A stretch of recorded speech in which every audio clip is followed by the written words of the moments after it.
Good afternoon, all, and welcome to the Sal Greco Show. And I'm your host, Sal Greco. I hope everyone's having a fun-filled afternoon.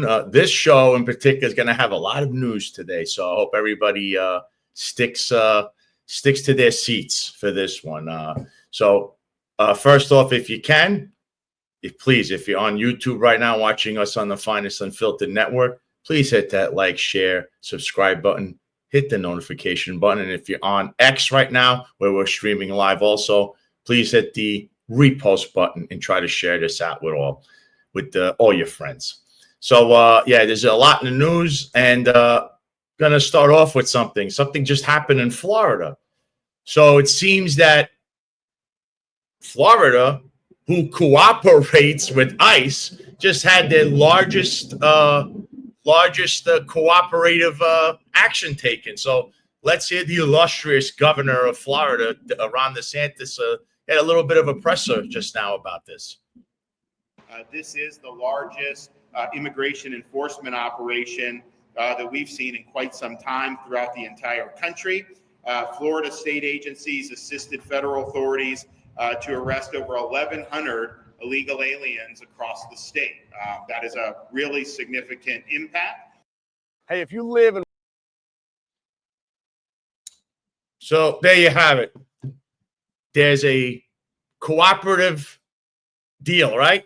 ICE is cooperating with Florida state troopers, police officers. Wow. What would happen if that happened in New York City, in New York State? See, that's the difference between sanctuary cities and states and ones that actually follow the law. And this is the problem you're going to have in New York City because the NYPD cannot do this. Why? Because there's legislation there. You can't just sign executive order. I know Eric Adams thinks he can do that. That doesn't work. But you see how something so large scale could be pulled off and done. What they did is they rounded up gang members. That's what they're doing. Okay. This isn't a, what do they like to call this? Like they're rounding up people that are working in school. And, it's just insane. The stuff that you hear out there. Remember, folks, there's a lot of rhetoric designed to bring in low information people, get you all worked up and scared because the common person does not know illegal immigration. They don't even know the laws or what's the difference. I'm talking about the common person. But that's what would be designed as a low information person. They don't know. So what do? Fearmonger. Oh no, the Trump administration is lurking in the corner. They're gonna deport your kid as you walk into school. Come on, this is just you got to be educated, folks. So there you have it. That's actually a good job by Florida and the governor. When he's doing something good, you have to applaud them. So kudos to ICE, Tom Homan and company, and the Florida governor, and all the Florida state troopers, as well as every police officer that is working in a local jurisdiction right now in Florida, even the ones that showed up to John McCarry's house on Sunday. Also, there's more news coming out of Florida. So in New York is losing at least, millions in income. And right here, it says a net 30,000 New Yorkers fled the city of New York for Florida's Palm Beach and Miami-Dade counties in the 5 years through 2022, taking with them a combined $9.2 billion in income, a new report showed. So that's a problem because they're not just coming to West Palm. That money's coming out where they move into where? New Jersey, Connecticut, the Carolinas, Texas, and that is an issue, especially for voting as well for New York City. Look, not everyone leaving the city left the state. A net of nearly 138,000 city residents relocated to New York's Long Island during those years, reducing the Big Apple's adjusted gross income by a combined $11.1 billion, according to the CBC data. Westchester County, just north of the city, gained 60,000 net new residents, cutting the city's adjusted gross income by $5 billion. Yeah. Plus, Hood Mayor NYC says, plus the $7 billion Adams. You're right. And that's the money is being shifted. And that's why you're having these economic issues in New York City, as well as the way they mismanage and misspend money. As you know, the swagger man went out with a plan. He has no plan for anything. And you could tell because you're watching money being moved out.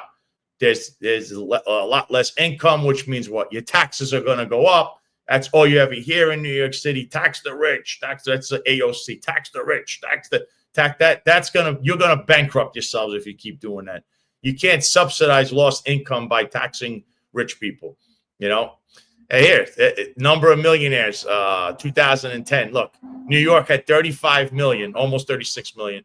And in 2022, they had 70 million. Now look at the other states.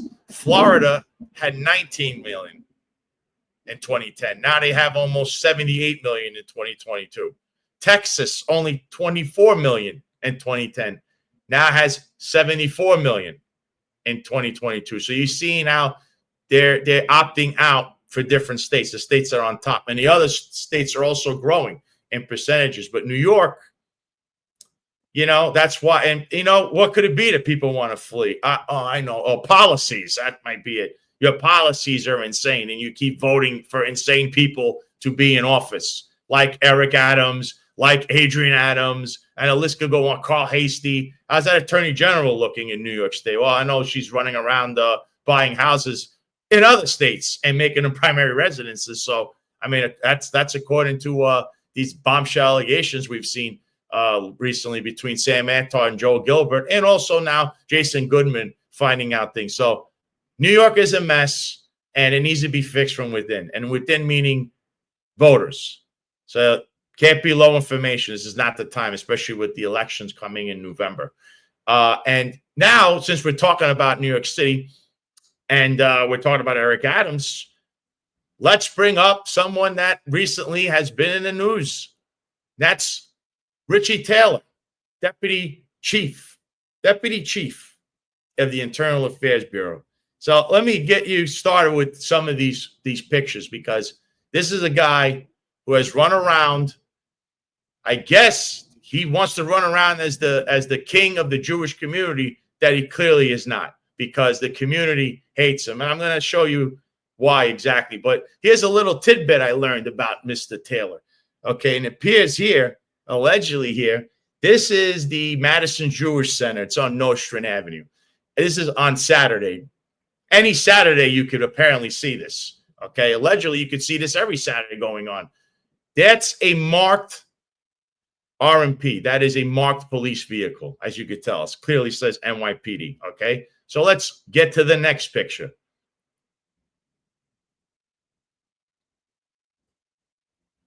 That's the next picture. Who's that? That's Richie Taylor. Not in uniform. I don't know. Is he working? I would guess he's working. I don't know. But he clearly has a marked RMP there waiting for him. And it's a Saturday. Let's go to the next picture.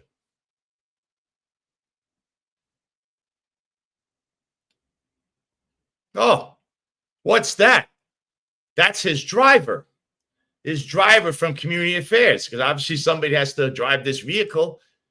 So his driver's there, not in uniform, not unknown why he's driving a marked car with plain clothes, which is clearly in violation of the New York City Police Department patrol guide. I mean, apparently you can violate this rule book if you know the right people, by the way. That's what it seems to me. It's all arbitrary. But he's standing in the middle of the street in front of this place because his driver apparently parks the car there, and then they get in the vehicle. And let's get to the next picture.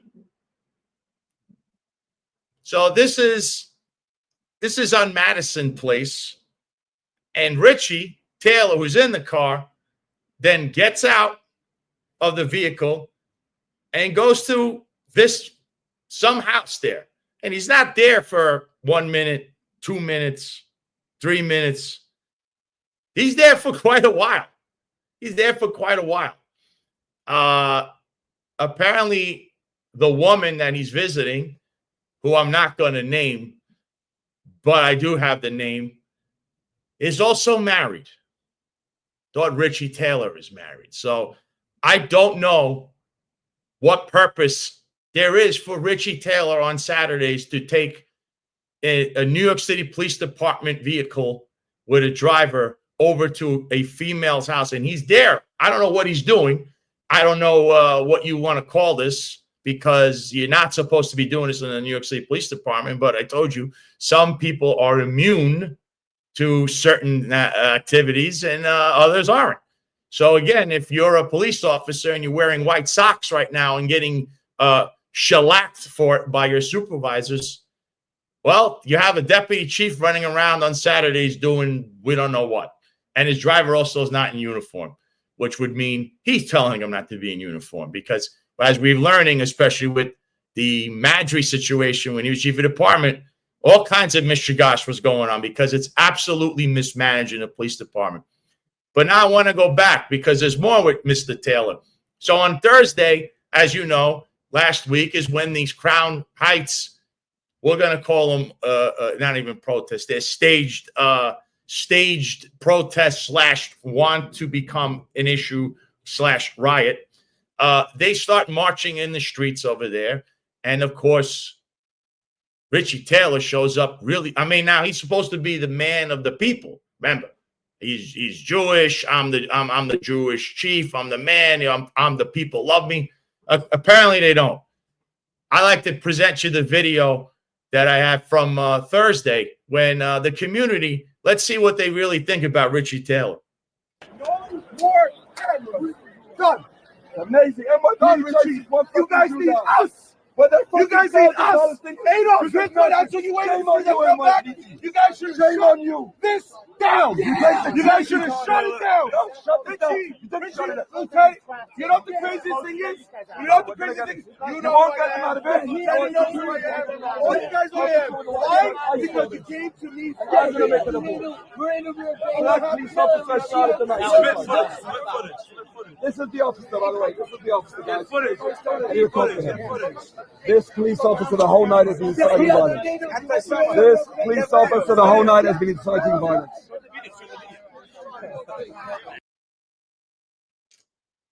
Yeah, so someone who champions themselves as the man of the community, he knows everyone in the community, as you can tell, was being accosted by the community. And this isn't the first time. And he's always on the cell phone. I don't know who he's talking to. He's always on the phone whenever you see him in public.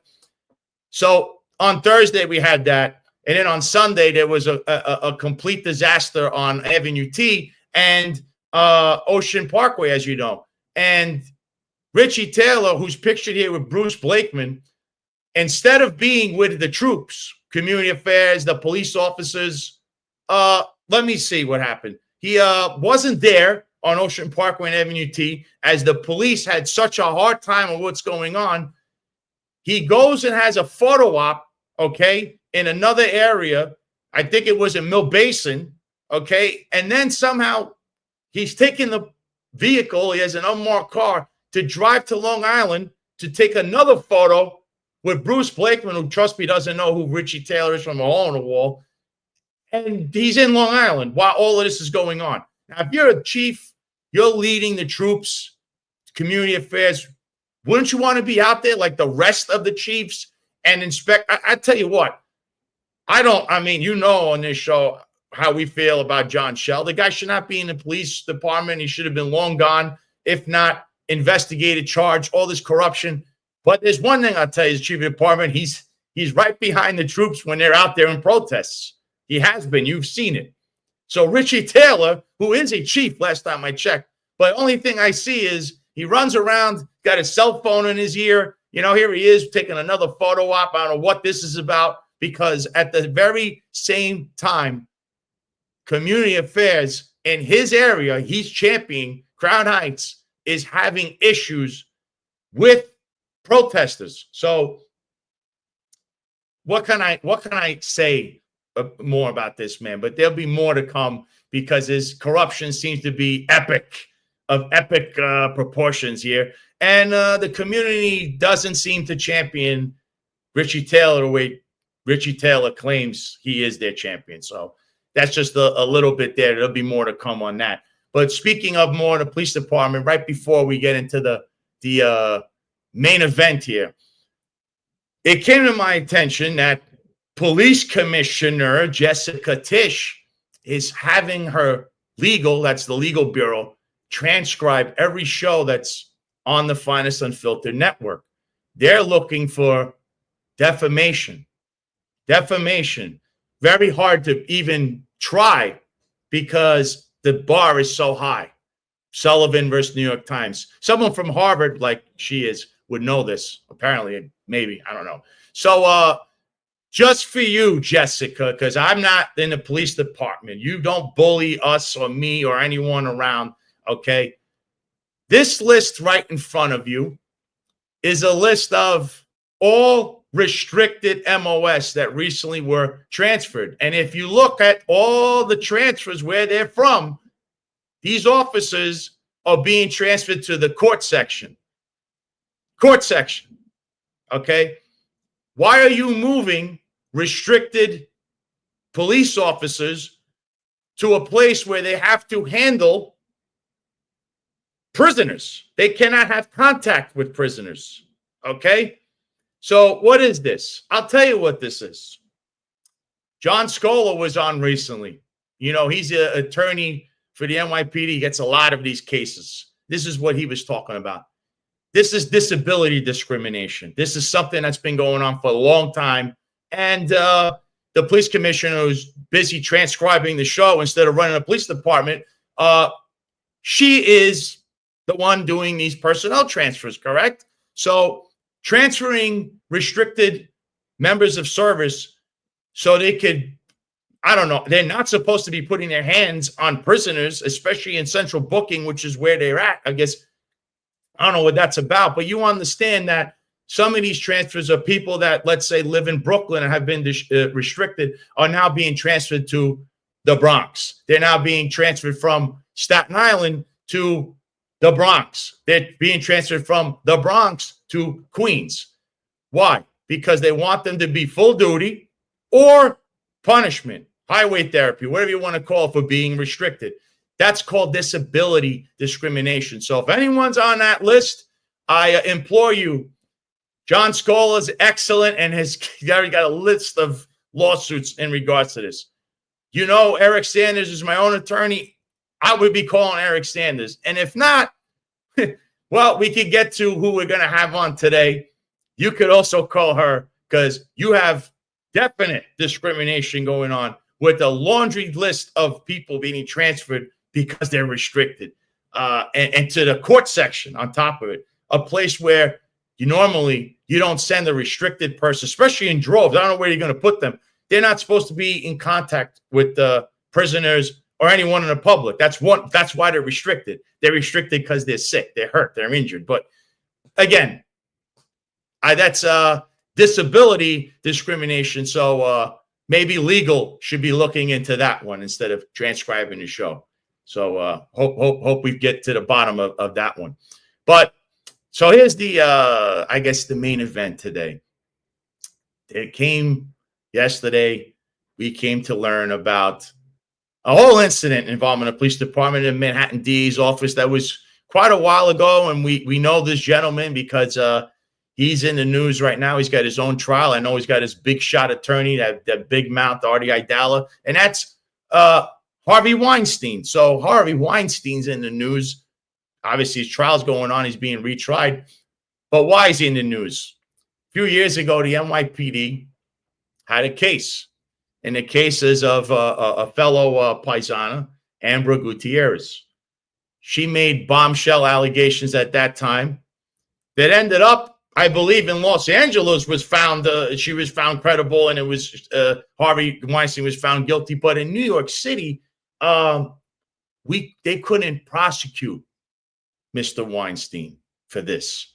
They said, we can't prosecute this. They came up with a bunch of different excuses. I remember at the time the Manhattan DA, Cy Vance, had this thing, we can't do this, we can't do that. So we don't understand exactly why that happened. We know that they tried him anyway, and, they came up with what's going on right now. But what about Ambra Guiterrez? And what exactly happened there? So I don't know if we could put up the headline or we could sort of press conference in regard to this. we know the attorney that she has, and that's right there, a friend of the show, Sarena Townsend. So let's play this for everybody. Ultimately, the DA declined to prosecute, blaming Ms. Guiterrez's lack of credibility. So Italy found her credible enough to testify against their prime minister, and he was convicted. And I don't know if you know this, but California prosecuted Harvey Weinstein for sex crimes that he committed there. And the California prosecutors flew Ms. Guiterrez out to testify at the California trial, to testify at that trial about this incident, the 2015 incident. And he was convicted in California as well. So California found her credible enough and found the evidence of this case persuasive enough. But here in New York, where Harvey Weinstein has his tremendous influence, Ms. Guiterrez happens to lose all of her credibility. There you have it. It was a big press conference there. So without any further ado, to explain all of this, because there's a lot there, and there's a lot fingers to be pointed at the New York City Police Department and the Manhattan DA's office as well, is Sarena Townsend, I believe, also former Chief Mike Osgood, former NYPD Chief, and Ambra Guiterrez, the aforementioned, who is a fellow Paisan, by the way. So welcome to the Sal Greco Show. Thank you. Thank you so much, Sal. I am so honored to be here. I'm always honored to be here, but today is super special because I'm with these two literal heroes, which is what I called them yesterday, and it is so true. And I would love for your viewers to finally hear from them. You're going to hear from me too, because obviously I'm a loudmouth, but these are the ones, these are the people who are the credible authors of this story. So we'd love to talk to you about this. Well, that's what you're here for, Sarena. As you know, you're a favorite here on the Sal Greco Show. The audience loves you. Maybe we'll talk about why later on after this, because you've been on top of two certain subjects, and now you have a new subject. So I don't know who wants to start, and you could just start from the beginning and what led to this. I don't know if Ambra wants to tell us, or you, Sarena, because I gave a little bit of the backstory with this, but I don't know all the full details. So please go ahead. Of course, Ambra, you can go ahead and tell your story. Yeah, first of all, I wanted to ask, Sal is Salvatore, right? See. Okay. Just molto bene. Okay. And yeah, well, my story is a little bit long to explain, but in short, I'm finding myself to be almost a ghost in New York City for the fact that there is a retrial happening right now about Harvey Weinstein. And at a time in 2015, I was sexually assaulted by him, and I collaborated with the police to gather informations, confession on a microphone during our Operation Sting. And I tried everything possible, and then there was no situation closure. And even now there is, like, as I was saying, like, my presence is like ignored. I don't exist. Those proof that could have been used for this trial again, and the first trial as well in New York, were never used. So I feel like everything I did, the sacrifices, and basically losing a lot of years of my life as well, because I had to stop work. I had to leave New York back in 2015 for a few years, and it feels like it was not, let's say, used for anything. And even now it's, I don't know, like something that, yeah, it was a waste, let's say. Right. She put herself out there, and I'm going to have the chief talk all about this too. But just to kind of bridge between Ambra and the chief, Ambra was assaulted by Harvey Weinstein in the same way as what we now know he did to many, many people. But Ambra was really the first one to come out about it, what happened to her. And she never understood or realized that if she just told the truth about what happened, that she wouldn't see justice, that they just wouldn't take her case on. I, as a former prosecutor, tried and handled, I don't know, hundreds of sex crimes cases, and I handle them on the other side now too. And this case had more evidence than almost any misdemeanor case I've ever seen in a sex crimes arena. Ambra wore a wire and actually did a controlled meet with Harvey Weinstein the night after he abused her, which is crazy, you know, the amounts of commitment that she had to do this. And he actually confessed on that wire.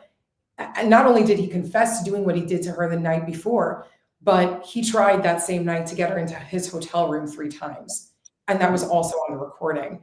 And so even more, and the chief will talk about all the evidence, but all of that, I mean, normally when a sex crimes case goes forward, not only to an arrest, but a prosecution, the DA usually only has the complainant's word. Maybe they'll have 1 or 2 other corroborative things that could boost the credibility, but it's hardly ever a confession on tape.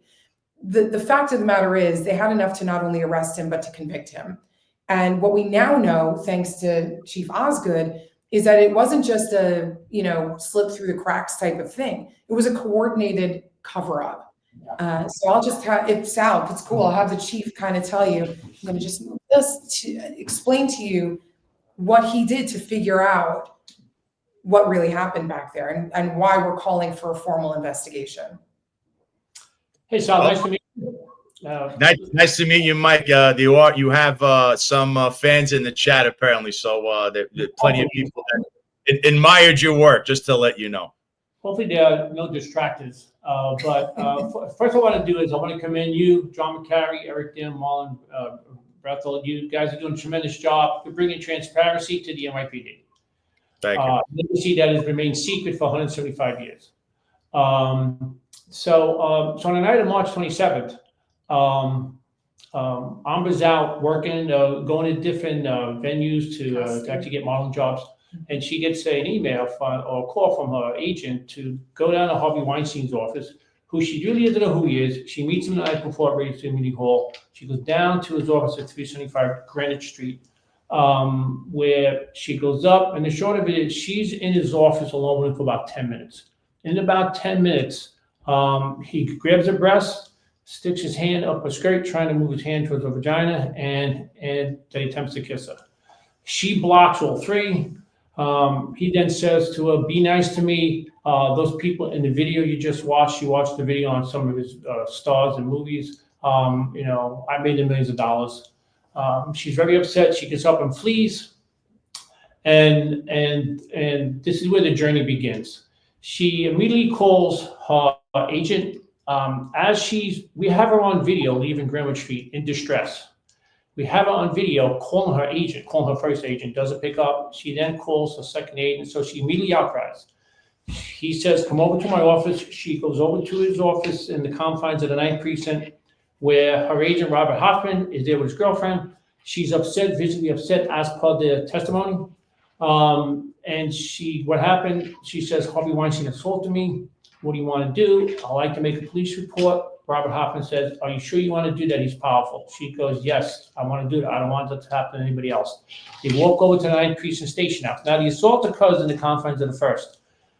Walks over to the 9th Precinct Station House. She goes in. They go up to the desk officer. The desk officer at the time is Sergeant Della Universitia, who several years later gets subpoenaed out to Los Angeles and testifies as an outcry witness, as a Pride Bad Act outcry witness in the Harvey Weinstein 2022 trial in Los Angeles, where she makes a complaint to him. He testifies on the oath that she's visibly shaken, her mascara is running, she's crying hysterically, and at one point in time, he believes she vomits in the mouth and runs into the bathroom. He determines it's from the 1st Precinct. They put her in a car. The 9th Precinct drives her over to the 1st Precinct. She's in the backseat with her agent, her agent's girlfriend. That the 2 police officers transported, we interview. They both say she's in the backseat crying, and they over here saying, "I don't want this happen to any other girl." They go into the 1st Precinct Station House, all 3 of them. They go up to the reception area. There's a police officer named Luatolo standing next to a sergeant named Chris Adio. She says, I'd like to make a report of sexual assault. They ask her who assaulted you. She says Harvey Weinstein, and Piero Rutolo immediately responds out in shock, not him again. They transport up to special victims. Up on 123rd Street at the time. I'm in my office, 9 o'clock at night working. I get a call from the commanding officer of the Manhattan Special Victims Squad, Lieutenant Austin Moranz. He calls me up, and I answer the phone. Hey, Austin, how you doing? He goes, Chief, you're sitting down. Yeah, Austin, what do you got? He goes, we have a case on Harvey Weinstein. I say, who's Harvey Weinstein? He says, Google him. I Google him. I go, oh, shit, we have another high-profile case. I've done hundreds of high-profile cases in my 16 years as the NYPD detective commanders. I know this will be a big one. So him and I immediately put together a tactical investigative plan. And the plan is that night, if we can, do a control call. That night, if we can, do a control meet. And then once those are completed, within the next 24 hours, no matter how the call or the meet go, we're going to drag Weinstein in. We're going to interrogate him. Why in 24 hours? Because we know this is going to leak. And once it leaks, Weinstein will lawyer up. So at the end of the conversation with Austin Moranz, I said to him, all right, Austin, please call the Sex Crime Bureau Chief of the Manhattan DA's office, Martha Basford. It's a 30, 40-year protocol. If you have a very violent case or you have a high-profile case, the Detective Bureau reaches out to the Bureau Chief of the DA's office, and you let them know what you have to get them on board.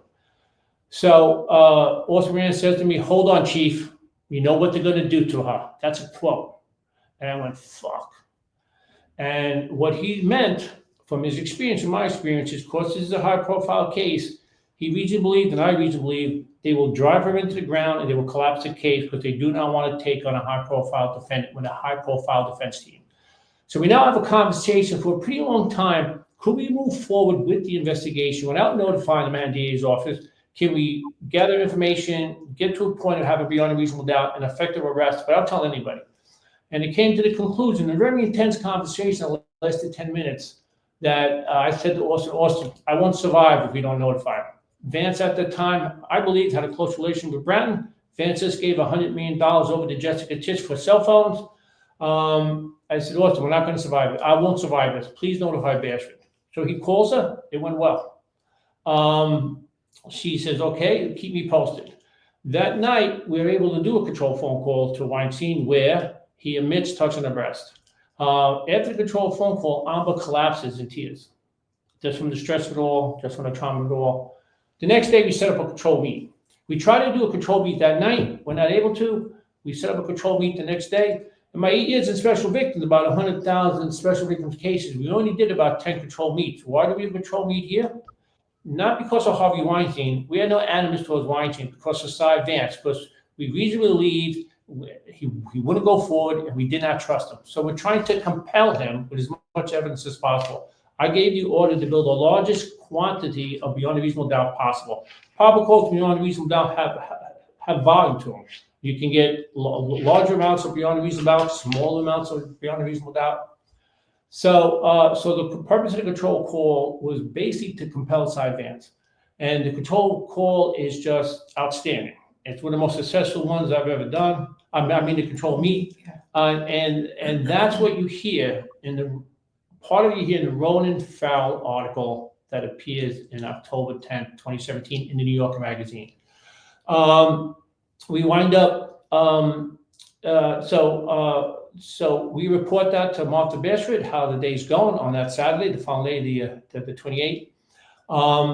And then we bring her in. Then we bring Weinstein in. We drag him out of the Tribeca Grand Hotel. We bring him over to the 9th Precinct. I head over to the 9th Precinct on working Saturday. I go with one of my sergeants, and we attempt to interrogate him. As we're bringing him in from the Tribeca Grand Hotel, he's in the back seat, threatening my detectives, yelling at them, saying, you're corrupt. I know Bill Bratton. I got his cell phone number. I'm going to get you fired. As we take him home that night, we drive him back to his office tactically. That's an investigative tactic to take him home. My detectives wanted me to throw him out the front door of the station house. I wouldn't do that. We put him in the back of the OMP tactically to see if he makes any spontaneous statements as we're driving him home with the same threats, with the same arrogance. And we build a rock solid case. So And so that we build this rock solid case, that the evidence is immense.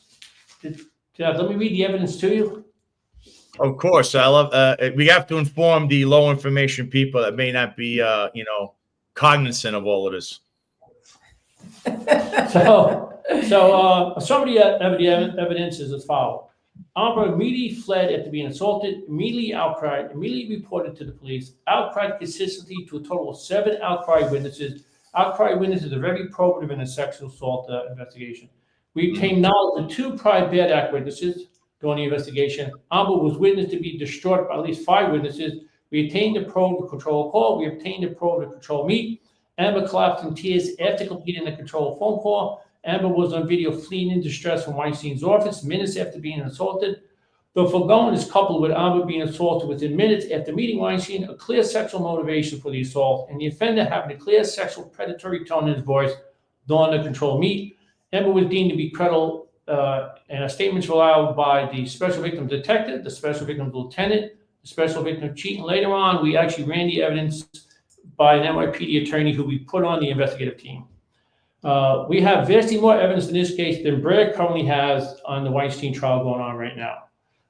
For the record, though, Ambra was also deemed credible and reliable by the Los Angeles County District Attorney George Gascon and the Los Angeles County Senior Sex Crime Prosecutor, Deputy District Attorney Paul Thompson, in which she was flown out to Los Angeles and she testified as a prior bad act witness, including my detective testified out in Los Angeles, including 2 of my outcry witnesses testified in Los Angeles.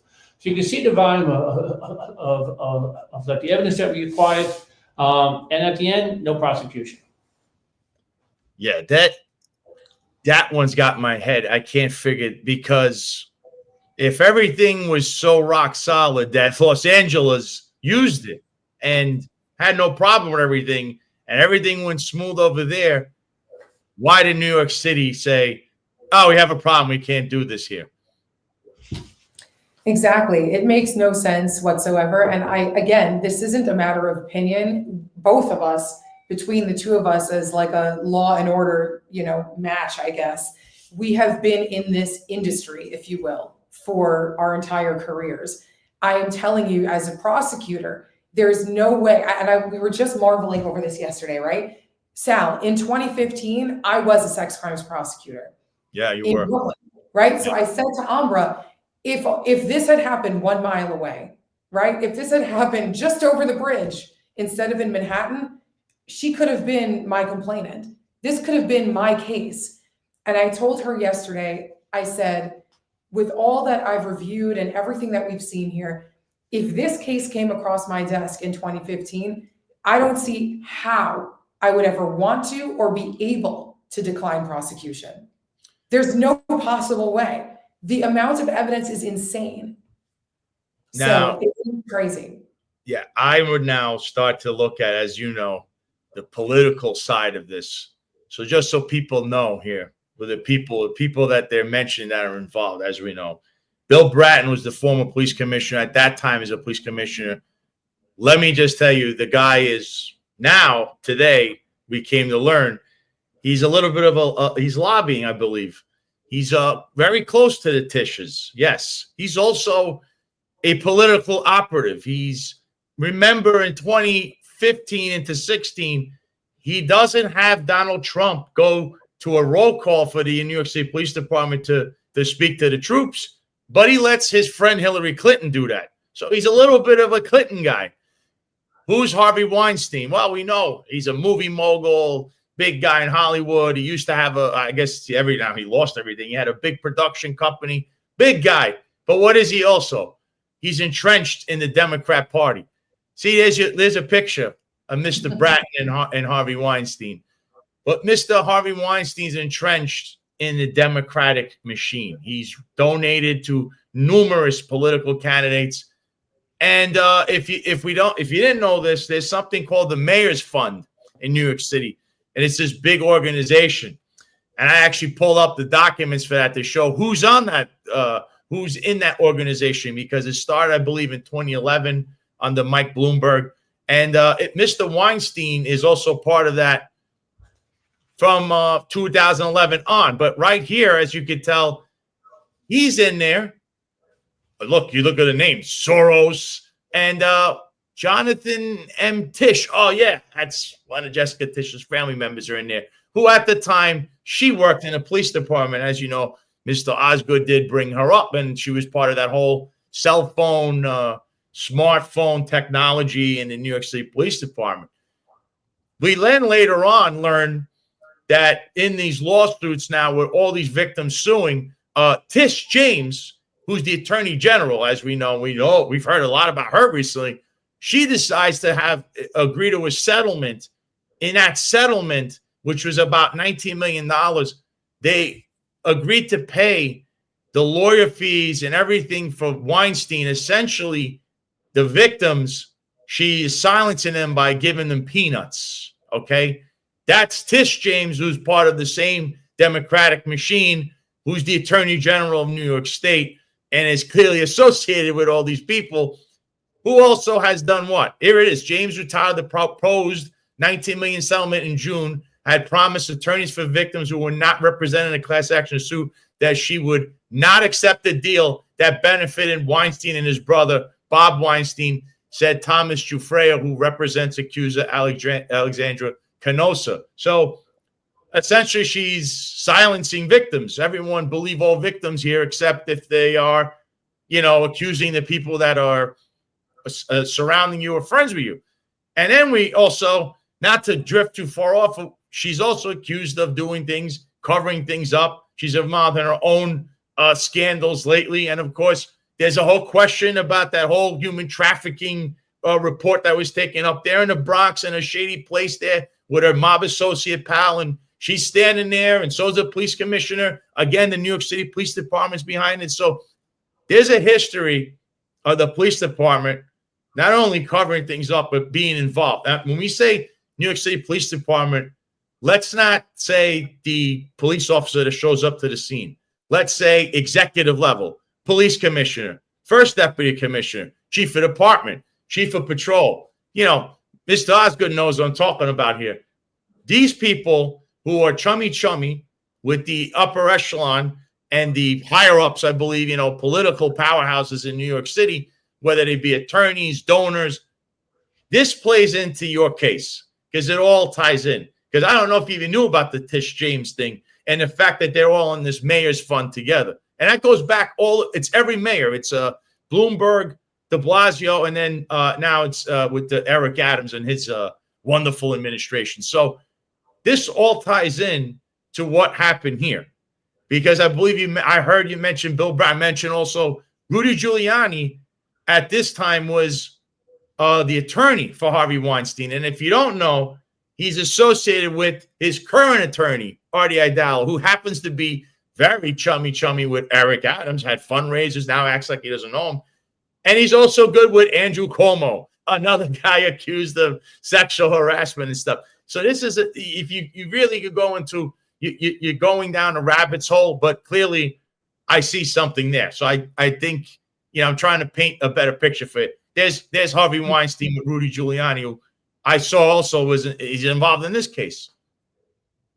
Yes, he is. So the day that Harvey Weinstein gets questioned, when Osgood's team brings him in for questioning, and it pisses off Weinstein, and Weinstein finds out who's actually accusing him, the next day, that's it. It's over. The whole thing is over because Weinstein collects all of his people, his machine, if you will, into his office, and they basically have like a war room strategy session. And that included Rudy Giuliani. It included a bunch of high-profile attorneys, potentially an investigative team as well. And essentially, they were employed to kill Ambra's entire reputation and credibility, infiltrate with the NYPD and the DA's office, and essentially kill the case. And that's what happened. The very next day, there's an article in the New York Post about this incident. And the quotes, right? The quotes in the Post that came from unnamed sources in the NYPD were, "This case is BS. She's a gold digger. there's no merit to it. Okay. Meanwhile, like the real cops that are investigating the case, Osgood and his team, are still like building the case and preparing an arrest. Like those quotes that came from PD had to have come from higher up with the Harvey Weinstein infiltration.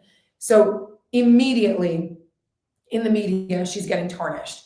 And then immediately after that, Martha Bashford at the DA's office, because I saw somebody ask, why did the DA's office, like what was the reason that they gave to not prosecute? Yeah. Ultimately, they said, oh, she's just not credible. And that's crazy because she is credible, first of all. Second of all, she didn't need to be credible because you have Harvey Weinstein's confession recorded on a wire and his attempts to get her into the hotel recorded on the wire. But three, the reason they claim that she's not credible is because they then send out their own little team of DIs, the detective investigators at the Manhattan DA's office. They start trying to dig up stuff on Ambra. They go to her apartment, they talk to her roommates, they pull surveillance video from her home to like try to catch her taking men home. None of it happened. They couldn't find one damn thing against her. The only thing they found, and you're gonna, like, I died from the irony here because of how they twisted it. The only thing they were able to dig up was that when Ambra was 18, she won the Miss Italy pageant. And therefore, she was invited to the prime minister's parties. And she and another girl arrived at the party and observed like sexual assaults happening or sexual misconduct happening. She saw it happen. And she reported the prime minister. She even got the prime minister convicted because she testified so credibly at his trial. But what does the DA see when they uncovered that she was at that party? She's a prostitute.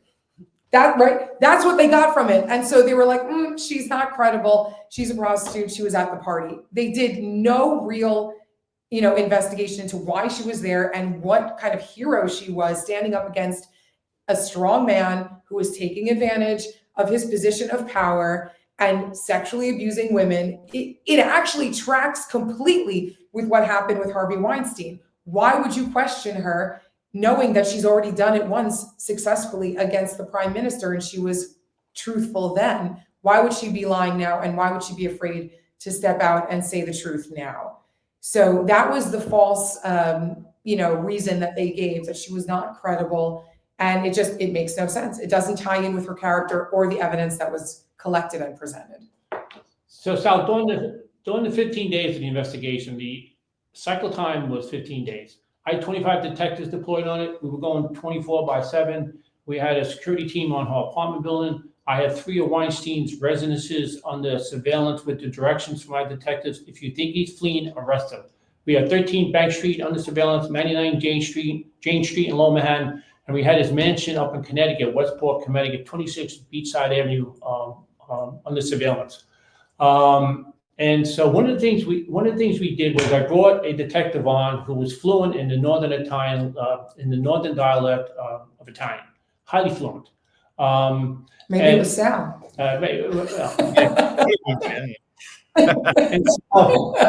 And so one of the things we did was we spoke to the Milan attorney who was a part of the prosecution. And then we also got a copy of her testimony on the Milan trial of the so-called Bunga Bunga party. And we translated that transcript from Italian into English. Her testimony was remarkable. There was nothing negative. She was heroic. And so our investigation was extensive. We deployed, we did numerous steps, numerous things. But in translating the testimony, her Bunga Bunga party testimony 5 years earlier, she did nothing wrong. She was heroic. She was a witness to criminality. So to use that against her is just false. And so, and even if it was, that's irrelevant. 5 years later, it's not a fact in this instant matter. Over the years, I've made arrests and we brought prosecutions in all 5 counties of victims who are prostitutes, victims who are drug addicts, victims who were severe alcoholics, victims who had severe mental illnesses, sex workers. They are the most vulnerable class because they're in the marginalized area and they're easy to exploit. So it's irrelevant what you may or may not be. It was irrelevant what what her past status was, which wasn't a prostitute. So this is what we had to contend with. Yeah. If you go out to the LA trial in November 7, 2022, I go out to LA to sit in the trial, to support Ambra and to let her know special victims did the right thing. So I fly out to Los Angeles.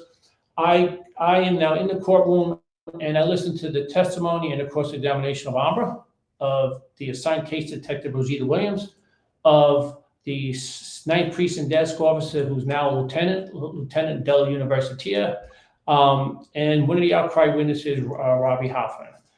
All of them testified superbly. On cross-examination from the defense team, from the LA 2022 Weinstein defense team, not once did they bring up that, isn't it true the Manhattan DA's office failed to prosecute? It chose not to prosecute. Isn't it true they deemed you not credible? Isn't it true that you were a prostitute? Isn't it true? They didn't bring any of that up because they know it's not true. They know it's not true because part of the discovery process is the LA prosecutor had to hand over a case. So besides subpoenaing my victim and witnesses out to LA, they also got a complete copy of the 2015 special victims case and all its artifacts. They had to hand that over to the Weinstein defense team. So they saw the depth of the DD5s. They heard the control call, the control meet, the video. And so in sitting out there in Los Angeles, I watched my evidence get presented in open court. Now, as you go into the investigative evolution as the detective commander, the assigned detective, you're not seeing your evidence presented to you. What you're doing is you're checking off in your head. Okay, do we have a predicate identification? Do we have a criminal identification check? Do we have a probable cause check? Do we have a beyond a reasonable doubt check? Okay, we got a prosecutable case. So you're going through this checklist in your head as the information is coming in. But sitting in Los Angeles Superior Court at 210 Temple Street on November 7th, 8th, and 9th, on the 8th floor, watching my evidence be presented, it was stunning. It was stunning. What George Gascon does, the DA, he takes the audio of the control meet and synthesizes it, synchronizes it with the video we pulled from the Tribeca Grand Hotel. It was stunning. It was just a feat of prosecutorial genius. And it's what the Manhattan DA could have done themselves. Yeah. Had they, they could have just done the exact same thing. I'm curious, like, I want to give Ambra a place to kind of speak on her own. I'm curious how she felt dealing with the LA prosecutors versus the Manhattan prosecutors. Yeah. Right?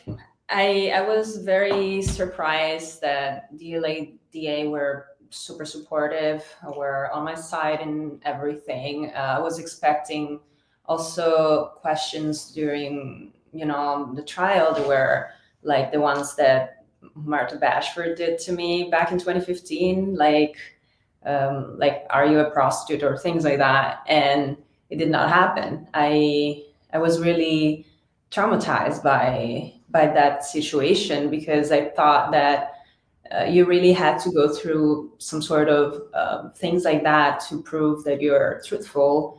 And I was surprised that in LA it did not happen. So I was thinking, is this the way that actually has to be handled when you have to, try and find the truth of things and speak of your truth? So I saw a very big difference. And I really hope that this is going to be the way that the future is going to be here for victims of this type of crimes, because it needs to be done better. I can say it's not easy to speak about this stuff. And, already someone that has the strength to do it needs to be supported all the way up.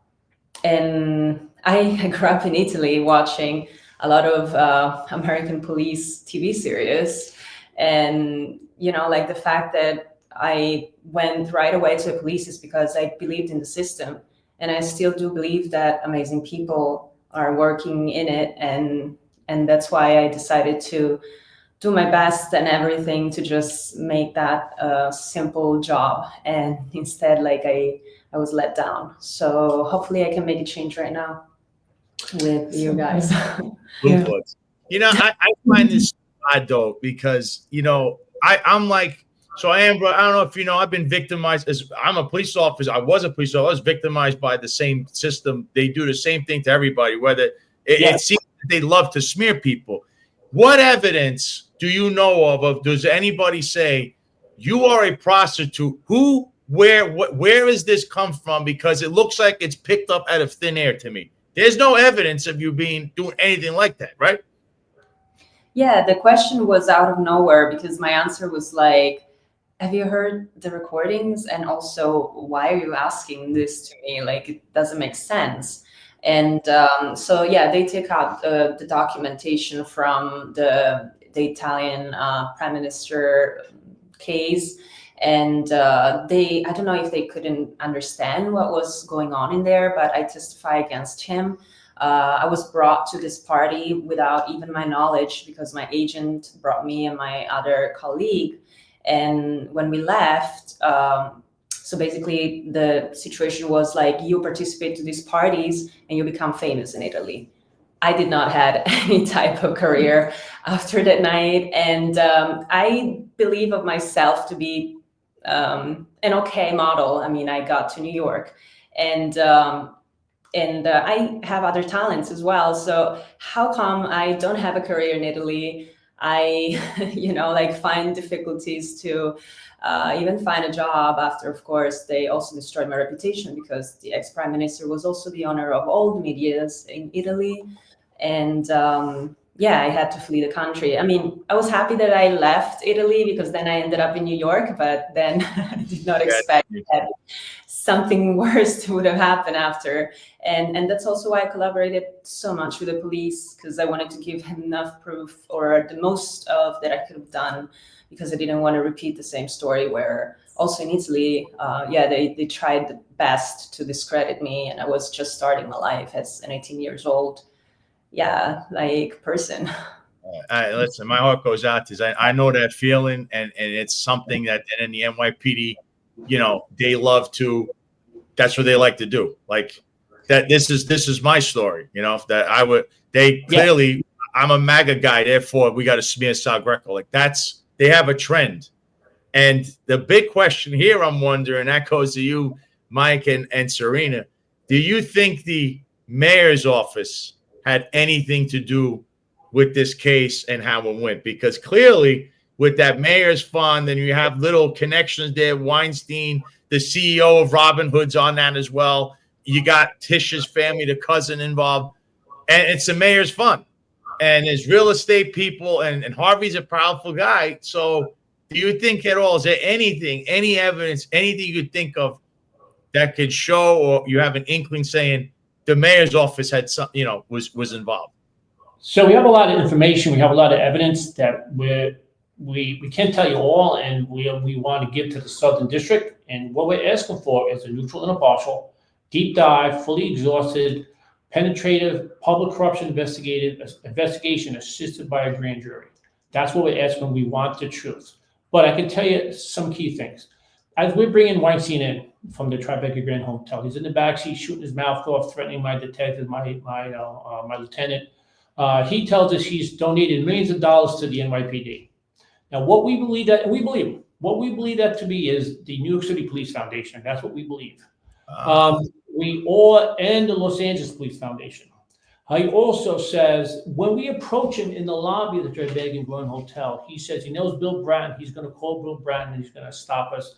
And my lieutenant Baker quickly says, lies to him and says, "Don't you think we already spoke to Bill Bratton?" Which wasn't true. And he became quiet, and we stuck him in the police car.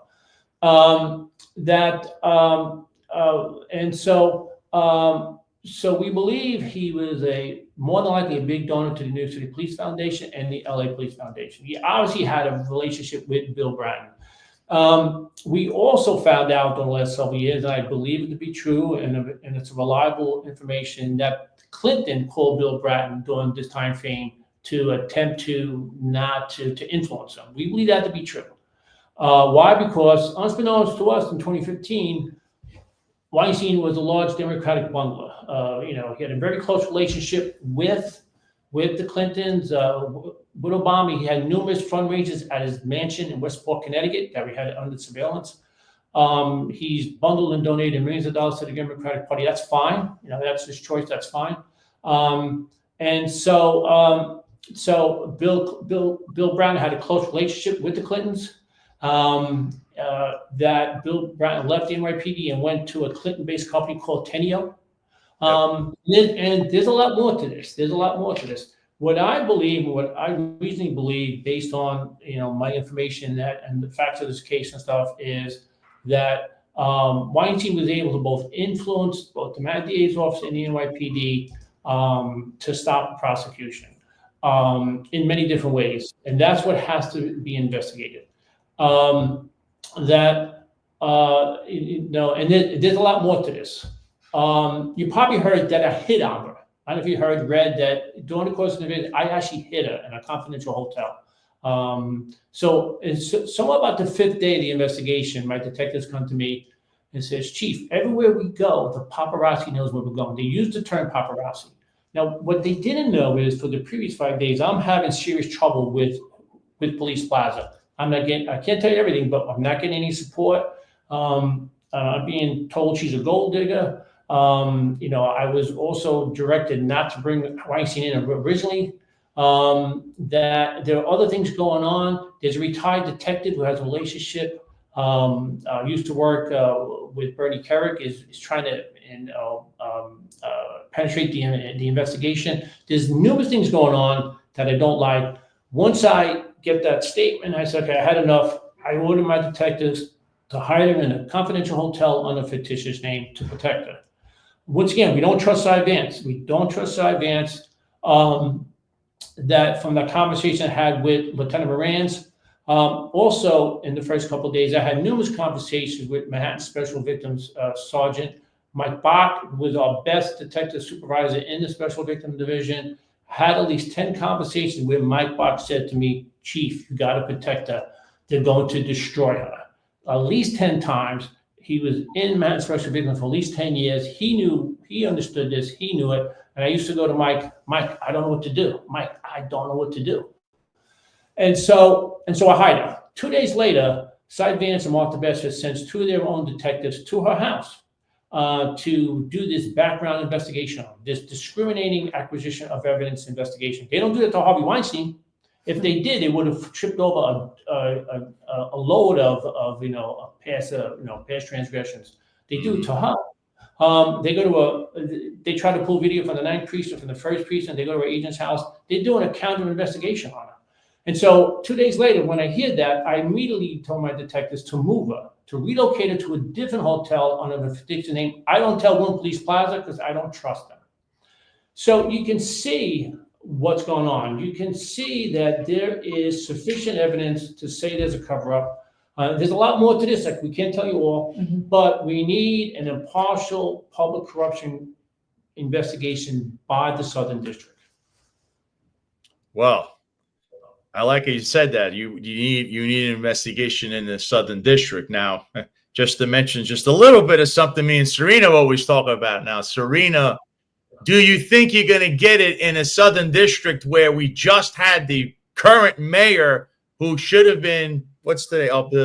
It's now May 1st. He should have been on trial for the last 2 weeks in regards to a sprawling investigation into there's so much corruption underneath this mayor and his police department that we can't keep up. It's like every 5 minutes there's something new.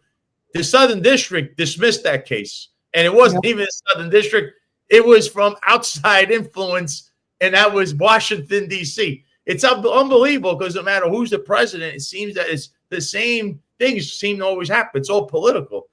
How do you feel about that, knowing, do you think, Sarena, the Southern District is actually going to do the right thing and be serious here when we just saw that what they did with Eric Adams? And speaking of him tomorrow, by the way, all his little evidence, everything's supposed to be released by the court, by Judge Ho. So take it away, Sarena.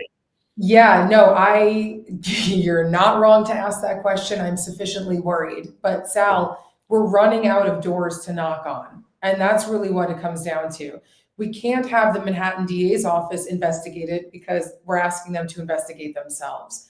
We can't have the AG investigate it because that was a non-starter already, that there was an investigation that started and then it was paused, but that pause has never been unpaused. And so we now need to go kind of to a higher threshold because we need to investigate almost not only the NYPD and the Manhattan DA, but they also are going to need to take whatever happened in the AG's investigation and why that investigation stopped. So it's true. There's just this thread of corruption throughout. And it's not like I'm sitting here thinking, oh, the SDNY is so heroic, they're definitely going to do the right thing. It's just that we're running out of options. And we want very badly, that's why we are so aggressively putting the evidence out there into the public, because it's one thing for, SDNY to drop Mayor Adams's case. We think we know a lot about what the evidence was in his case. We feel like there was enough evidence there. It seemed to me there was certainly enough evidence there to proceed. But one might be able to argue one way or another, all right, there wasn't enough or whatever it is. Maybe they could find some sort of argument to rely on. Here, there's literally no reason why there wouldn't have been a prosecution. There's no opinion. It's black and white. And that's why we're not just demanding it and saying nothing. We put a lot of information in our demand letter, and we're continuing to educate the public through your program and with the press conference yesterday. We're educating people to the levels of evidence that existed so that nobody could turn around and say, you know what, it was discretionary and we understand why they didn't proceed. There's no possible way to understand it. And so we're hoping that the public pressure will prevent the Southern District from just going blind about this and not taking this on. Yeah, that's my only fear, because, there's three of us here that actually, prosecuted people, arrested people, charged people, and we didn't look at who they voted for and all that. But very clearly here, in this case, unfortunately, Ambra, I believe this is political because they made it political. You're a victim. You have nothing to do with this Hillary Clinton and Tish James and whatever these people are doing, but they made your case political because they butted in and said, well, yeah, this might have happened, but it's no good for politics. It's not good for business. So let's go in there and try to destroy it, which New York City is known to do. I mean, they have a history of it and now people say bad things about LA as well. But in this instance, Mr. Gascon, who was a district attorney there, and the mayor there, they stepped aside and said, this is what it is, and we're going to go through with it. Here's the evidence. We have a case. Let's put this on trial and let everyone decide. The jury will decide Harvey Weinstein's fate. They didn't start calling Clinton or whoever, or Newsom, whoever's the governor out there in California. Oh, we can't do this. Because remember, Weinstein's also in that camp. So I find it strange how Los Angeles treated it differently than New York City. But I thought justice is in that, it's supposed to be, one justice for all, not justice just for certain people. Yeah, I don't want to take anything away from LA at all, but keep in mind just the timing of all of this. When Ambra came out about this in New York, people were still silent about Harvey Weinstein. People were still very afraid to talk about him. And it was a known secret in Ambra's world, but it didn't trickle out into the world. It wasn't popular to get behind this idea that he's a predator. By the time LA got it, and again, I'm not taking away from them, it still took a lot of guts to go against him. But I think it was less difficult to be vocally anti-Harvey Weinstein by the time that case rolled around. Ambra is a trailblazer on this. I would say so. Yeah, go ahead. In March of 2021, Andrew Cuomo directs Letitia James to reopen the investigation of Vance Special Victims Handling of the 2015 case. He initiated one in March of 2018, but very quietly he closed it in June of 2018. I want to know why. I'll give Andrew Cuomo the benefit of the doubt of the June 2018 thing, but I don't like that. It was quietly closed in June 2018. But after Weinstein's convicted in New York in 2020, November, December 2020, that in January, February 2021, Andrew Cuomo directed Letitia James to open up an investigation of Vance and their special victims, NYPD handling 2015. So what Letitia James does is she hires an outside investigative company, because they told me, because James was a Democrat, Vance was a Democrat, fine, she wanted a neutral mechanism, which was good, I have to give her credit. So she hires a company called T&M Security. T&M Security is owned by one Robert Tucker. Robert Tucker is the fire commissioner. Yes. He's also the treasurer of the New York City Police Foundation, in which Harvey Weinstein donates to. We believe donated to, but we don't know because the donation record of the police foundation is secret. In any event, they put a deputized investigative team together. It's led by Julia Swartz, former department advocate in NYPD, and Sergeant Martin Gleason. I know them both. They put in a deputized investigative team, and they start going to work. I hear about this, and I call the state AG, and I say, I'd like to speak to them. I want to know why, too, what happened. I don't know what happened. And so I now go into the deputized investigative team, 2 separate times, 3 hours each. I bring them documents. I give them those documents. I sit and answer their questions. It's clear to them they know there's something wrong. It's clear to them they're upset. I tell them a whole bunch of people to interview. Most of the special victims team from 2015 after retired voluntarily went and to be interrogated by them. You know, I was questioned by 2 or 3 attorneys for a total of 6 hours, 2 hours both separate times. I gave them later in. The deputized investigative team was doing, T&M Security was doing very well. So March, April, May, June, July, okay, they're climbing the investigative curve. Come August, they are doing very well. I'm getting feedback. I'm speaking to many of the people who were interviewed. Most of my team wants to know what happened. And they're doing very well. It's clear they're bothered. It's clear they're onto something. Andrew Cuomo resigns as governor. Kathy Hochul becomes the governor. And in September of 2021, Kathy Hochul shuts the investigation down. I want to know why. And I want the Southern District to find out why. Kathy Hochul is silent on this. She's silent. But she loves to be soft for victims, Mike. You didn't know that? She believes all victims too, apparently.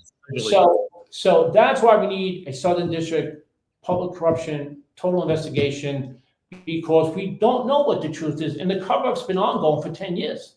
Yeah. We want the truth. Don't believe me. Go find the truth. Yeah. I might be wrong. I don't think so, but find the truth. No. So that's what we're asking for. Let's find the truth. You just met Andrew Cuomo. This guy, so he's running for mayor right now. And here's more politics involved again, because he opens this up in 2021. I want this investigation quietly closed. You have Tish James, who then turns around and starts going after Andrew Cuomo. And he's got his whole, he's little handsy there with the females he comes into contact because he's Italian, apparently. But he has this whole COVID scandal that he was involved with all of that happened with the hospitals and how he mishandled that whole thing. And now, again, this is what a web. The Southern District of New York, who dismissed Eric Adams' case because he can't do his job as mayor and we can't interfere in his campaign running for it. Now they're getting criminally referred for Andrew Cuomo's prosecution because he lied to Congress a year and a half ago, and they didn't decide to do anything about it right away. They want to do it right now, so they end his campaign. So you see, again, Mike, it's like you spin this around, it's all political. There's nothing that's being done by the face of it, like we know, saying there's a crime, this is what occurred, this is what we need to do. They're just saying this one's connected to that one. This we could use in a campaign against this buddy. This thing happened. Well, we're going to wait because they might run for office, and that's what they're doing. Here's something he did. More than 9,000 recovering coronavirus patients were released from hospitals into nursing homes under the directive, which was rescinded, and speculation that it had accelerated outbreaks. This is Andrew Cuomo. This is all underneath him as governor. And now he wants to be mayor. And he's got should be right in the middle. I hate to say this is use this in a political sense, but what you're asking for should be used in saying, what do you know, Mr. Cuomo? Hey, Tish James, I know you got a lot of problems. You apparently, married your father or something, whatever you did there to get your mortgage rates. But what did you do with this? Because you said they tabled it. And then she helped Weinstein along because they got that settlement. So she covered that up, much like she covers up or potentially, allegedly covered up the human trafficking up there in the Bronx at her favorite nightclub. So it is a pattern here, Mike, and it's also the police department in behind it. They're involved as well. The NYPD, and then you mentioned Police Foundation, Police Commissioner. Recently, we had who? Eddie Caban is a police commissioner. This other guy was there for 2 seconds, Tom Donlan, another complete failure. He was raided by the feds. It's like never ending. It's when me and Sarena, we always discuss this, and it goes around in a circle. And now you have something from 10 years ago, which proves once again, this has been going on for longer than Eric Adams has been in office, but it's all, and there it is. It's the self-admitted criminal mob associate. He knows everybody there on the left, Mr. Jimmy Rodriguez. But this is the whole thing, right? This has been going on for decades. It's not just a now problem. It's an institutional problem. Yeah, what's old is new. Sal, you're 100% correct. John McCarry and Eric Dim have mentioned it several times, and I agree with them. What I believe has to be done, I'm speaking to Adrian Adams right now, the Speaker of the City Council, 3 things have to be done. Because what we've seen over the last 10 years, not just this 2015 case, but the NYPD criminally obstructing the Department investigation back in 2018, the Special Victims Investigation, the O'Neill using the counterterrorism plane, favors going out in the applicant processing division, stuff with Eddie Caban up at Concert Freedom, whatever he was doing, and all the other stuff. What's needed is local law 70 has to be modified. The New York City Police Department needs a fully independent, non-mayoral inspector general with penetrative authority that can find the truth and also force creative destructionism. Creative destructionism is to force continuous improvement, not having to reform every 10, 15, 20 years. The other thing that has to happen, which I truly believe, is a board of directors has to be placed on top of the police commissioner. No large-scale organization does anybody do what they want. The CEO of the Fortune 5,000, Fortune 10,000 company, they all have board of directors sitting over them, forcing that CEO to think with measured and with discipline. If you see what's gone on the last 10 years with police commissioners, it's absurd. No police commissioner, no mayor can control the police commissioner. It's too hard. The mayor has 13, 14 agencies to do, and that's assuming you have a managerial competent mayor. It's clear both de Blasio and Eric Adams have no clear managerial advanced skill. It's clear. It doesn't have to be debated. And even if you do have an advanced managerial skill as the mayor or super educated and bright, it's too difficult. They need a board of directors to sit over the police commissioner to force out the police commissioner to act with measure and with discipline. And then the third thing is, John McCarry mentioned this, and I now believe this for what I've learned and what I've seen myself, is the internal affairs should be in the external affairs, because the internal affairs is controlled by the police commissioner. And no chief of internal affairs is going to be tough enough to investigate the police commissioner or to say no to the police commissioner. And I hate to say all that, because you and I lived in that organization and we were part of that mental model, that operational model. But it's clear from this and from what we've seen in the last decade that those 3 things have to change. Those 3 things have to be implemented. You have to do them correctly. It cannot be done politically. You have to do them with great skill, but they can be done. And the reason why they need to be done is not just for the citizen, but also for the frontline police officer. In this whole conversation, no one is discussing the frontline police officer. When you deploy police officers incorrectly in the George Floyd protest, who gets in trouble? The frontline police officer, not the chiefs, right? Who got in trouble during the Stop, Question, and Frisk debacle? Not the chiefs who forced the Stop, Question, and Frisk, it's the frontline police officer. And so these mechanisms aren't just for the citizens, they will also benefit the frontline police officer. Let me tell you the damage done in this case. Let me read to you what I wanted to read yesterday. I didn't get a chance. The subsequent cover-up caused significant damage. It violated the trust of a sexual assault victim, failed to deliver justice for a sexual assault victim, damaged the reputation and life of a sexual assault victim, extensively traumatized the sexual assault victim, damaged the integrity of NYPD, damaged the trust special victims had in the Manhattan DA's office, allowed Mr. Weinstein to continue with his predatory behavior if he chooses to, and discourage other sexual assault victims from coming forward. I believe it also forced Vance, in order to save himself from his conduct of 2014 to throw everything, including the kitchen sink, at Weinstein in the 2020 New York trial, resulting in the 2020 conviction being successfully appealed. Vance and Bratton, in the top brass of the NYPD, allowed the Weinstein juggernaut to destroy Ambra. They destroyed her, Sal. They destroyed her. And set the condition during the second Weinstein investigation, which I was a part of in 2018, that the investigative team did not trust Vance and his staff, thus negatively hurting the second Weinstein investigation. When the second investigation kicks off, so in October of 2017, two blockbuster articles come out, one by Jody Kent and Meg Toomey in the New York Times, the other one by Ronan Fowler in the New Yorker magazine, which basically exposed Weinstein as a sexual predator. When those two things break open, we initiate a second investigation on Weinstein. And so within a week or so, or 2 weeks or so into it, that I called the commanding officer of the legal bureau, the Deputy Chief Carrie Sweet, and I petitioned him to petition O'Neill, to petition Andrew Cuomo, to remove Cy Vance from that second Weinstein investigation and replace him with a special prosecutor because we didn't trust him. Now, we don't know yet. Special victim doesn't know yet about the NYPD involvement in the 2015 cover-up. We don't know yet. We think it's all Vance. We're blaming Vance. And so we wanted him replaced. I got denied. At the same time, an attorney, Kerry Goldberg, who represented one of our earlier victims in 2017, Lucia Evans, went to Andrew Cuomo's office twice and asked that Vance be removed from the Weinstein investigation and a special prosecutor placed on it. That should have been done. So you can see the damage, but the damage to Ambra, I don't want to speak for her, but Ambra went into a depression. She had to change her name. She had to flee the country. No men would date her because they thought she was a rape liar. It damages her career. She lost 3 or 4 years of modeling. Her career is still damaged because she's 3 or 4 years behind the curve. She also is still scared. Like, you can ask her yourself, she's still scared. This is absurd. This is freaking absurd what they've done to this young lady. Absurd.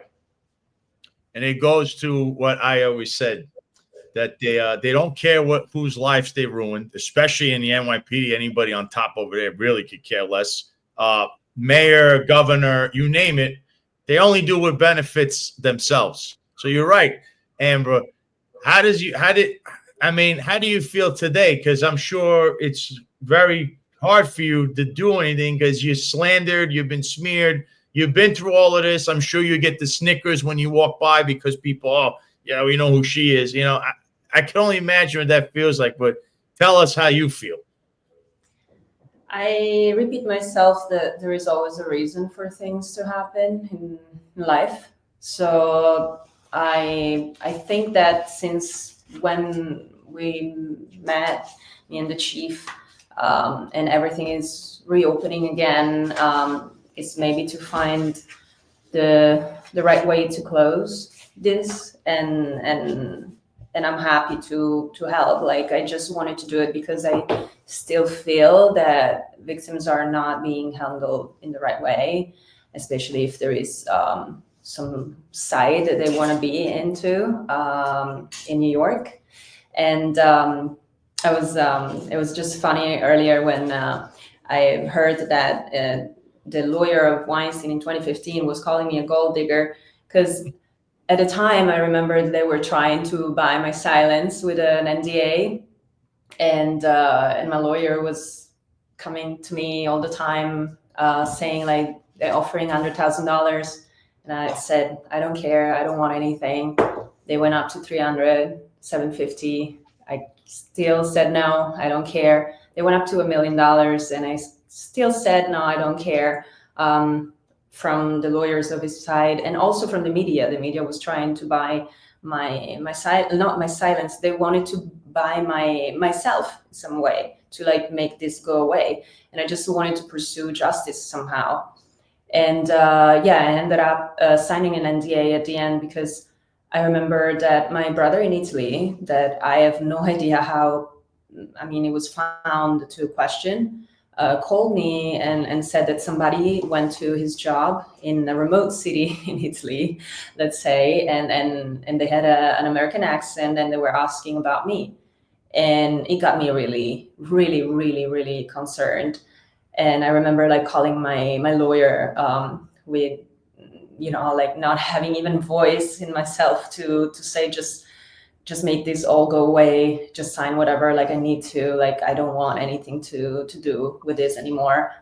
But I signed, yes, the NDA, and I kept a copy of the recording for myself. So I still wanted to find the truth even after. And yes, my depression came up because I literally tried to do everything, and I still believed that I would find the truth somehow. And I don't know, deep inside now, I feel that I'm going to find the closure that I need. And I do believe that some people out there are going to do the right thing this time. So I'm vocal because I know that I want to help people in the future that are probably going to go, hopefully, not through the way that they treated me. And so, yeah, I really want my case to be the last one to be handled this way. Well said. Well said. And I hope that that's what happens here. I know what you heard today is going to be, what you're hearing, like as far as all the political stuff I'm talking about. You're going to have to deal with that because they're going to make this political even now, because that's all these people ever do. It's really disgusting. I mean, John McCarry just said it in the chat. What they did is they re-victimize the victims. He says New York City re-victimized the victim, shielded a perpetrator. Absolutely disgraceful what was done to this young woman. That's what they did, and I'm ashamed. I'm sorry. And I worked for this organization, NYPD. So did Michael. And but what we're coming to find out is it's really, really corrupt when it comes to the police commissioner's office and the underlings and people surrounding him, because you really don't know how deep their connections are to whoever it is, underworld, political figures. And, we're out there doing our jobs as police officers, never knowing those guys are doing what. And we do our job and then things get stonewalled. But I believe now we're on to something here. I think we're going to get to the bottom of this. I hope the Trump Justice Department does the right thing here, especially Southern District of New York, and try to correct themselves after the appalling decision they made in the last few months with Eric Adams. And I hope you could get some kind of result here and it starts something. Because now also, Sarena, I saw you have the website, investigatenyc.com. I don't even want to tell me about that. Yeah, so we want as much transparency as possible. We're all about it. And so what we've done is we've created a website called www.investigatenyc.com. I was actually shocked that domain name was available. I love it. Hopefully it stays in people's minds because it's an easy thing to remember. And on that site, it'll be living and breathing, meaning we will continue to add updates as we uncover things, as things are happening. We're going to add our media spots. This show will, be linked as well. Everything that we know, the demand letter is up there. You can take action by signing the petition. If you go on that site, basically show your support to Ambra and essentially join us in the fight and try to get the Southern District to take this seriously and investigate it. But yes, please go to the site, investigatenyc.com, check it out. You'll have everything you need there.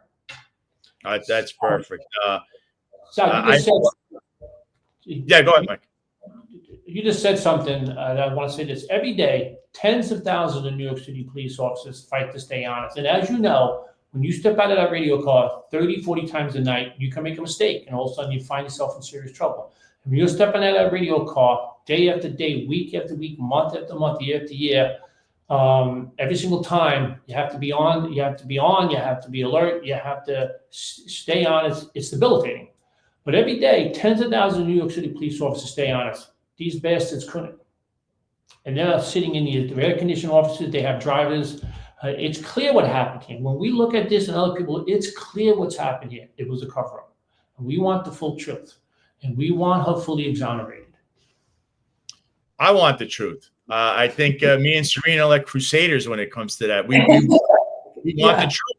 It's people demand that because that's how a functioning society should go forward. Not trying to hold things behind closed doors and do corrupt things on the side. then do really shady things in a nightclub and think nobody could see you or hear you, and that's the thing here, because I wore that uniform and I'm disgusted over what I'm hearing, because that's not how I would do things. That's not how I did things. That's not how John did things, or Eric, or Mike, or other people I know, but apparently we didn't even know how bad it was up top. So my heart goes out for you. And plus, Ambra is a paisan as well. And I feel that there's a slight tinge towards Italian and how they biased against us. People could go to IACRL.com and join the Italian American Civil Rights League if you want. But I'm saying this is the kind of stuff that bothers me. And we are trying to inform low information people so that you start learning about, especially when it comes to voting, because you need to know who you are voting for, because this matters and everyone's voice matters and everything that happens matters. People they lose track of that. And I see in the comments, Mikey, I don't know if you know Rob Lukash and Ron Layson. They speak very. Yes, I know. You know them, so they also have a show, Executive Perspective. There's Rob right there.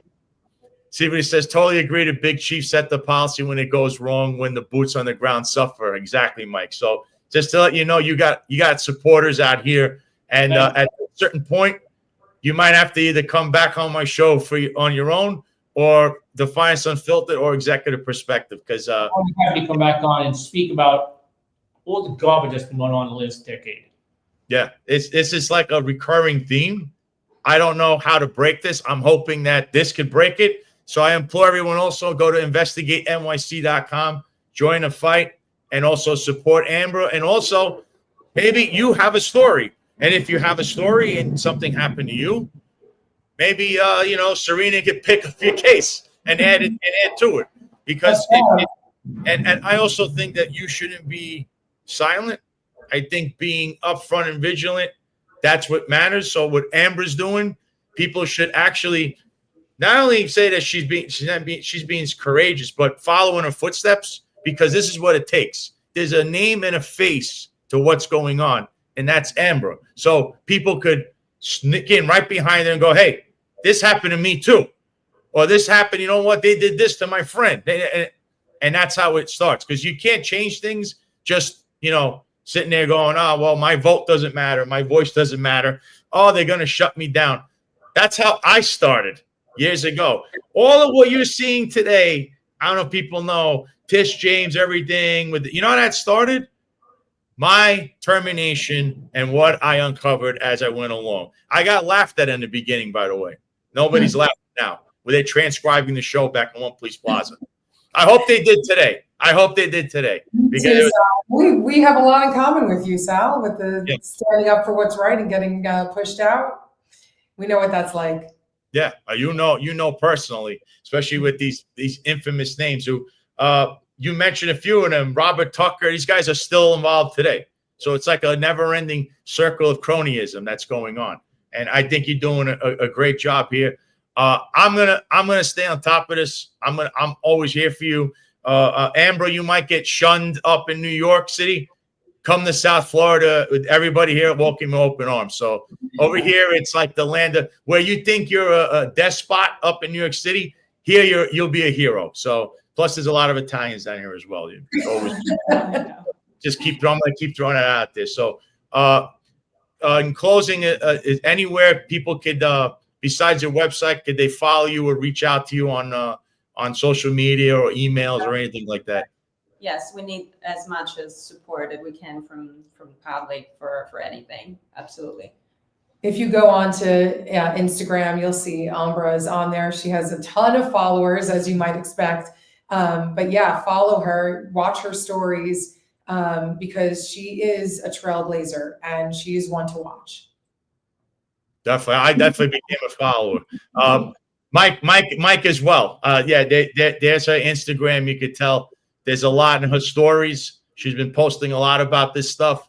And people really, you should be supporting her and getting behind it, because that could be you. And that's the whole point. We don't want this to go any further, or feel that you're being victimized by someone who's quote unquote powerful and I can't do anything about it. That's kind of what just occurred also in the former chief of department's office. and people started smearing everyone. But again, it's an institutionalized problem, just like Mike has been describing. Guys, Dad, you bring up a good point there, is that no one should be surprised that the chief of department, no one should be surprised what happened in 2015 when you have the chief of department, engaging in coercive penetrative anal sex on the 13th floor of One Police Plaza. No one should be surprised at any of this, it's the organizational internal behavior, it's the organizational culture. It's extremely ineffective internal affairs. There's no oversight. And so, so it's time for all this to change. And that's what I think you are. You're the agents of change. So, You too, listen, Sal. guys, thank you for your time, especially Sarena. I'm going to have you back on to discuss some other things because there's other things. And I want anyone, you heard what I said in the beginning. If you have any kind of disability going on, discrimination, NYPD, anything, Sarena is your woman. Contact her, call her, go to, what's the website for the law firm, Sarena? TownsendLawNYC.com. Please check that website out and give her a call if you've been discriminated against by the NYPD. Because trust me, you have a voice if you're on the job right now. Listen to what we just said in this whole show about how they handle things. They'll do the same to you. Look at me. I was in there. I got all these awards. And the minute something they can hit on you with it, they say, oh, he's bad. Shun him. That one's bad. She's bad. That's what they do. And Sarena knows this best. Prosecutor. She also was a commissioner. Unfortunately, had to run into the esteemed, we haven't even mentioned him today, Tim Pearson. And then, of course, now as a legal counselor, okay? She knows the game. And I suggest you all give her a call if you have an issue with the police department or anything else, any other New York City issue that might be occurring. Guys, thank you very much. Ambra, thank you. I hope again, you have my support, anything you need. And of course, out here in Florida, everybody has open arms. It's not like New York City right now. And, Mike, you will be hearing from me. I think you need to come back on and we could go over a lot of the iniquities of the New York City Police Department, because you have a lot of good ideas that I like, and I'm sure John and Eric and Marlon would agree. Yeah, once again, you, John McCarry, Eric Dim, Marlon Betzel, Robert Lukash, Ron Layson, you're doing great work. You're force and transparency. You are heroic. Thank you. Thank you, Mike. Sarena, we'll be in touch. We'll be here. I'll be having you back on very soon. I cannot wait, and you know it. We'll talk then. Thanks again for having us. Bye. Of course. God bless, and have a good day, everyone. There you have it, folks. I think that was a bombshell, allegation that's been levied that there is teeth to this, and we could prove easily here how we have repeatedly, time in and time out, shown that there is not only corruption, cover-up scandals, it's disgusting. And it's an honor to actually have Sarena on and actually come on here first and have everyone on. And like I said, Ambra, my heart goes out to her. This is what they do to victims. And Mike knows a lot about what has been going on in the police department. And I think I need to have him back on. If not, have him on the network discussing what is going on and how to fix it. Because it takes someone like him. See, they don't like him because he's not part of the program. But it's people like that that will change things for the better, especially in the police department. Because as you know, we have guys running around on Saturdays hanging out with, I guess, people that are also married like them. And, they have their driver there in Crown Heights, not in uniform, and they, driving around on Long Island. We don't know who authorized anything, but hey, taxpayers pay for everything. So that's what's going on in New York City. But so of course, at the end, I like to segue into something that's a little more, we'll say upbeat, even though it's really not, because yesterday, I also love soccer. I don't know if you guys know. So Champions League semifinals was yesterday, and my favorite team, Inter Milan, played FC Barcelona out in Spain. It was a clash of two different styles. I don't know if people follow soccer. I'm Italian. It's a huge thing. It's like a religious, it's just like religion in an Italian household. So Inter was playing, and we ended up tying 3-3. And in the Champions Leagues, if you score goals away, so let's say, and there it is, Yamal. I mean, this guy was unbelievable. It's a young kid on Barcelona. If you score one goal, it counts as two if you're the away team, because that's how they do it. So it's 3-3 right now, and then there's a second game, and that's going to be played in San Siro, which is Milan, which will be the second half of this. And I hope Inter could pull it through to go back to the Champions League final. They're right now in second place in the Italian Serie A, which is domestic league, which is the each country has their own domestic league. So check that out. That'll be on the Paramount Plus next week, I believe, on a Tuesday or Wednesday. Then, of course, highlight. It's the season's now set. There's the final standings. As you could tell, the Fireballs won. We had the Devils second place. We had the Renegades third.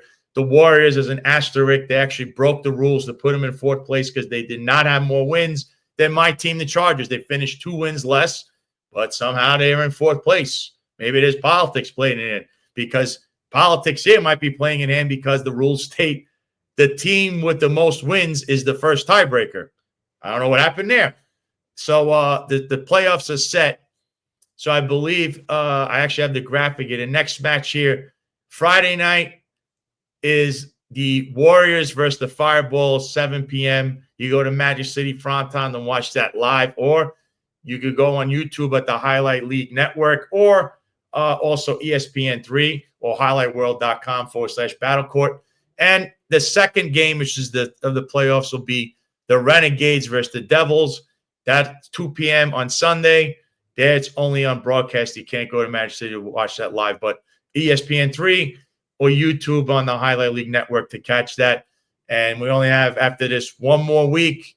Next Friday is the final to see the, I guess you call it the championship, but really the fourth place team that's playing is really not the fourth place team. Just keep that in mind. The Knicks, I believe, they lost. They had a chance to close it out. They lost the other day against the Pistons, so they're going to Game 6, folks. That anything can happen. I don't know if they're going to pull it through, but I saw that they lost the gut wrencher, and that's been the Knicks franchise their whole, forever. That's been out of Knicks play. They haven't won since the 70s, may I add. And of course, the Mets, who are right now playing, I believe they're playing the Diamondbacks at Citi Field. That game is live. Last night, I believe they lost, and it was, they had the bases loaded in the final inning there in the ninth, but they couldn't pull it through. We still have the best record in the majors, and we're still ahead by about 5 games on the Phillies. This weekend, though, I will be at Lone Depot Park to watch the Marlins are playing the Oakland Athletics, I believe. I believe that's the game that I'm going to go see. It's on Saturday. It's always fun to see Lone Depot. The Marlins playing at Lone Depot Park is always a great time. As you know, I've chronicled this on the show with a video on Italian Heritage Night, which was anything but Italian Heritage Night. I was the only Italian there, I believe. There it is at 4 o'clock. I'll be there to watch the Oakland A's against the Miami Marlins, who are now in third place. They're trying, they're charging, and we'll see. So tomorrow, 8:05 live. Check out the Finest Unfiltered. I don't know if they're doing a roundtable, but definitely going to be some hot topics coming out on the show. And also, Finest Unfiltered Network. Check out the Executive Perspective with Rob Lukash and Ron Layson. I heard Ron had a car accident yesterday. Everything went okay, thankfully. So you'll see him back on Wednesday. He had a little bit of a dust up there in New York City, but everything's fine. So Ron will be back at it. I think John had to fill in for him briefly yesterday. So tune into that 17:05, 5:05 Eastern live every Wednesday. But go back and you can check out yesterday's episode if you're on the network. And again, 8:05 live tomorrow. Check out the Finest Unfiltered. And please, if you haven't already, please keep Eric Dim and his family in your prayers. Yeah, well, we'll see tomorrow. Maybe we'll try to maybe Eric will come on, or when he comes on. But please just keep Eric and his family in your prayers. If you haven't bought the T-shirts, if you haven't gone and donated to the GoFundMe to help him out, but yeah, it's a little gut wrenching. I don't want to say anything, but just please keep the family in your prayers. And Eric, my heart goes out to you. You're like my brother, and yeah, just please keep Eric and your family in your prayers. With that being said, thank you for tuning in. I will see you all back here live 1:05 p.m. next Tuesday. Until then, everyone, have a great weekend. Enjoy the weather. Enjoy, highlight. And let's go Mets. Let's go Inter. And let's just try to have a great rest of our day. So with that being said, I'm signing off from sunny Florida, which is, as you know, a sunny place for shady people. So this is a biblical moment. You know, when Jesus was on the cross, he said, God, forgive them, for they know not what they do. All these Negroes who are asking me to step down, God, forgive them.